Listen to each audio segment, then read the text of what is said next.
High, আসসালামু আলাইকুম। শারমিন কিচেনে আপনাদের সবাইকে স্বাগতম। আজকে একটা নতুন রেসিপি নিয়ে চলে আসলাম।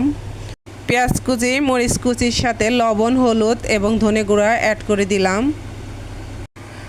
এটা মাখিয়ে নিয়ে এর সাথে ডিমটা অ্যাড করে মেখে নিয়ে রেখে দিবেন। রুটির এই ডোটা আমি আগেই মেখে রেখে দিয়েছিলাম 10 মিনিট ধরে। তারপর এটা ভালো করে ভেজে পাশে রেখে দিতে হবে একটা একটা করে। এরপর কড়াইয়ে তেল দিয়ে ডিম অল্প করে দিয়ে দিতে হবে, তার সাথে একটা একটা করে এরকম করে রুটি উপরে দিয়ে দিবেন। এক পাশে হয়ে যাওয়ার পর এদিকে ওপাশে উল্টিয়ে নেবেন।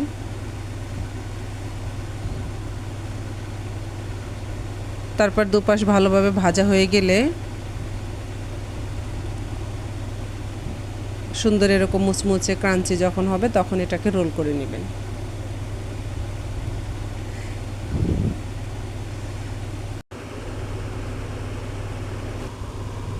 এভাবেই তৈরি হয়ে গেল আপনার খুব সহজেই মোগলাই রুটি। কারণ মোগলাই বানাতে অনেক কষ্ট হয়, ওটাকে অনেক ঝামেলা বানানো এবং ভাজা। এটা আপনি খুব সহজে ডিম এবং একটা সামান্য রুটি দিয়ে বানিয়ে নিতে পারবেন সকালে নাস্তার জন্য।